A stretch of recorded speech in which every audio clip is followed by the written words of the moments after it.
Hi friends, welcome back to my YouTube channel Iritty family. Harsha ജിതേഷാണ്. എല്ലാ cancer രോഗികളുടെയും ഒരു പ്രധാന സംശയം, നമുക്ക് രോഗമാണെന്ന് നമ്മൾ അറിഞ്ഞ് നമ്മൾ ഹോസ്പിറ്റലിൽ പോകുന്നു, ഒരു ടെസ്റ്റൊക്കെ ചെയ്യുന്നു. നമ്മളെല്ലാവരും പ്രാർത്ഥിച്ചുകൊണ്ടിരിക്കുന്ന ഒരു ടൈമാണ്. കാരണം എനിക്ക് ഉണ്ടാവരുതല്ലോ, ദൈവമേ എനിക്ക് ഈ രോഗം വരരുത്.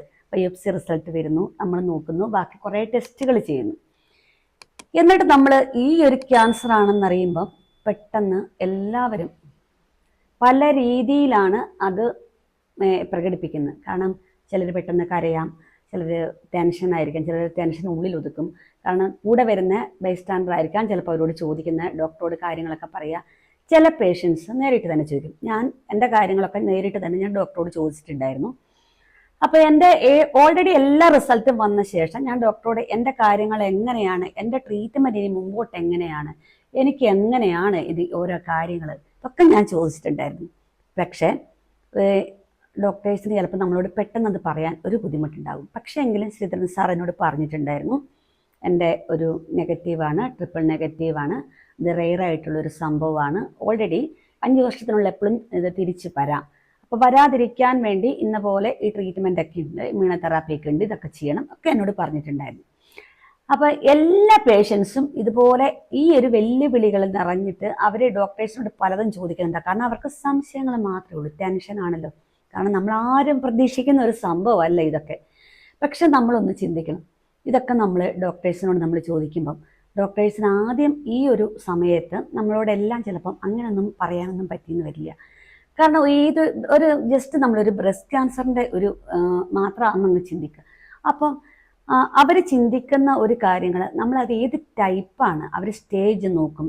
ചിലപ്പോൾ സ്റ്റേജ് 1 ആണോ, അല്ലെങ്കിൽ സ്റ്റേജ് 2 ആണോ, സ്റ്റേജ് 3 ആണോ. ഇപ്പോൾ സ്റ്റേജ് 2 ആണ് ബ്രസ്റ്റ് ക്യാൻസർ എങ്കിൽ പോലും ചിലപ്പം 90% വരെ ഇത് കുഴപ്പമില്ല, ഇത് ഓക്കെ ആകുമെന്ന് പറയും. അതായത് 90% എന്ന് പറയുമ്പോൾ പ്രത്യേകം നമ്മൾ ചിന്തിക്കേണ്ട ആവശ്യമാണ്. അത് 10 പേരുള്ളതിൽ 9 പേരും രക്ഷപ്പെടും എന്നുള്ളതാണ്. പക്ഷേ ചിലപ്പം അങ്ങനെയൊന്നും ആകൂല കേട്ടോ.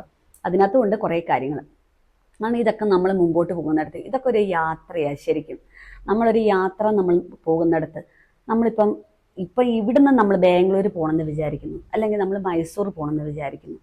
നമ്മൾ സന്തോഷത്തോടെയാണ് യാത്ര, നമ്മൾ അവിടെ എത്തും എന്ന് വിചാരിച്ച് യാത്ര ചെയ്യുക.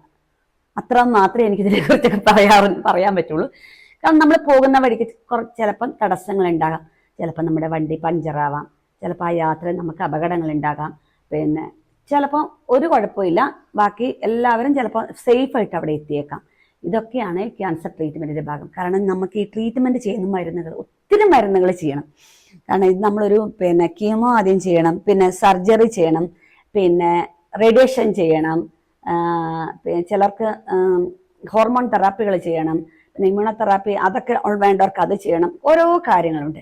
ഈ ട്രീറ്റ്മെൻറ്റ് നമ്മൾ ചെയ്യുന്നിടത്ത് ഈ ഡോക്ടേഴ്സിനെ മാത്രം നമ്മൾ കുറ്റം പറഞ്ഞിട്ട് കാര്യമില്ല കേട്ടോ. കാരണം ഓരോ വ്യക്തികളുടെ ബോഡി ഓരോ രീതിയിലാണ് ഈ മരുന്നുകൾക്ക് എതിരെ പ്രതികരിക്കുന്നത്. ചിലരുടെ ബോഡി പെട്ടെന്ന് അത് ഓക്കെ ആവും, ചിലരുടെ ബോഡിക്ക് ഭയങ്കര പ്രശ്നങ്ങൾ ഉണ്ടാകും.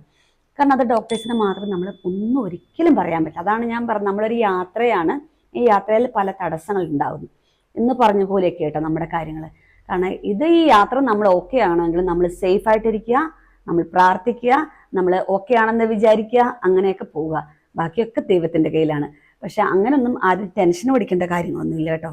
ഇങ്ങനെയൊക്കെയാണ് ഈ ഒരു ക്യാൻസർ ട്രീറ്റ്മെൻറ്റിൻ്റെ കാര്യങ്ങളൊക്കെ. ആരെയും കുറ്റം പറഞ്ഞിട്ടൊന്നും കാര്യമില്ല, ഡോക്ടേഴ്സിനെ കുറ്റം പറഞ്ഞിട്ട് കാര്യമില്ല. അങ്ങനെയൊക്കെയാണ് ഇതിൻ്റെ അവസ്ഥകളും കാര്യങ്ങളും കേട്ടോ.